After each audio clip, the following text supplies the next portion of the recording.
Bonjour à vous et bienvenue dans cette vidéo. Aujourd'hui, je vais répondre à une question qu'on me pose souvent. On me demande est-ce que c'est possible de faire du passif dans de la rénovation?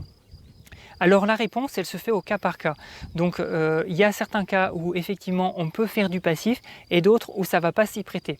Donc les premiers points qu'il faut regarder pour ça, c'est d'abord est-ce que votre maison va pouvoir s'ouvrir côté sud? Est-ce que déjà elle est ouverte ou est-ce qu'elle pourra le devenir? Et si vous avez des bâtiments attenants côté sud, ben on sait que en termes d'apport solaire nécessaire pour du passif, le compte n'y sera pas. Voilà, de même, dans la mesure où vous avez ces ouvertures possibles au sud, il faut s'assurer aussi que vous n'aurez pas de masque solaire, c'est-à-dire un arbre qui vous fera de l'ombre, une maison voisine, un immeuble au loin, etc. Et puis ensuite, dans l'idéal, il faut que votre maison soit de volume simple, de volume compact, parce qu'on va, pour le rendre passif, lui apporter un manteau tout autour, et donc plus le volume est simple, plus cette opération-là sera faisable et dans des coûts raisonnables. Donc voilà pour les premiers points à regarder. Et puis après, une fois que c'est fait, il y a plusieurs démarches qu'on peut adopter.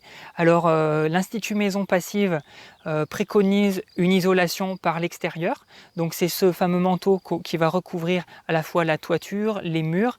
Et donc au passage, en isolant par l'extérieur, on va couper tout ce qui est pont thermique au niveau des planchers. Par contre, on aura toujours le point faible au niveau des fondations. Donc ça, il faudra le compenser. Alors on isolera un peu en profondeur et puis il faudra isoler aussi le plancher. Donc soit en surépaisseur, soit en démolissant et en reconstruisant. Donc ça dépendra aussi des hauteurs disponibles. Mais voilà un peu la démarche. Et puis le pont thermique qui restera au niveau des fondations, ça se compensera par un peu plus d'isolant ailleurs ou une performance de vitrage meilleure. Voilà, il y a des moyens de compenser. L'autre façon de fonctionner, c'est complètement différent. C'est ce qu'on a fait sur un projet récemment de rénovation d'une grange. Là, on avait en plus un architecte des bâtiments de France sur le secteur qui nous disait « Moi, j'aimerais bien qu'on puisse garder les pierres extérieures apparentes ». Donc là, l'isolation par l'extérieur, c'était pas possible. Par contre, on a fait une isolation par l'intérieur du fait que c'était une grange et que du coup, on avait un volume vide qui était assez facile d'habiller cette fois avec un manteau intérieur, comme une sorte de boîte dans la boîte. Donc on a fait ça. Alors un des inconvénients d'isolation par l'intérieur, c'est que on ne pourra pas bénéficier de l'inertie des murs, puisque les murs seront en contact avec l'extérieur et on aura isolé côté intérieur. Donc ça, on l'a compensé autrement. Mais voilà, il y a ces deux façons de fonctionner. Alors dans les deux cas, il faut s'attendre à de gros travaux.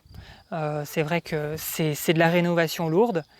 Voilà. Et puis après, quand bien même vous auriez une maison qui ne se prêterait pas à labelliser en passif, il y a toujours moyen de faire de bonnes améliorations et d'avoir des gains quand même importants en termes d'énergie et même financièrement pour vous et pour votre confort. Voilà. Alors après, il faut savoir que Maison Passive France a mis en place un label spécifique pour la rénovation. Donc quand on labellise une rénovation, c'est pas exactement les mêmes taux d'exigence. Donc dans du neuf, on est en besoin de chauffage à maximum 15 kWh par mètre carré pour une année. Et dans de la rénovation, ça dépend des zones climatiques, mais c'est maximum 25 kWh par mètre carré par an, qui reste quand même un excellent résultat. Donc voilà, c'est ce qu'on appelle le label Enerfit. C'est l'équivalent du label, en fait c'est le label développé par l'Institut Maison Passive qui est adapté à de la rénovation.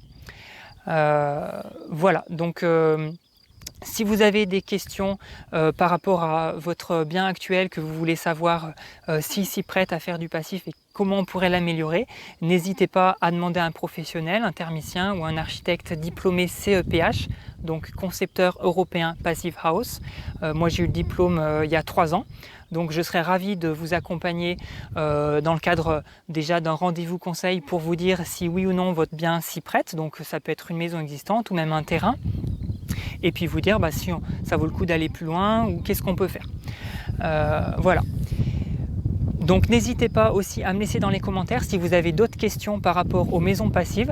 Donc la semaine prochaine, je parlerai d'autres sujets. Mais si vous avez encore des questions, il y a plein de sujets qui peuvent être traités. Après, moi, je ne sais pas exactement qu'est-ce qui vous intéresse vous. Donc dites-le moi dans les commentaires et je serai ravi de vous y répondre dans de prochaines vidéos. Voilà pour aujourd'hui. Je vous souhaite une bonne journée et un bon week-end et je vous dis à très bientôt. Salut!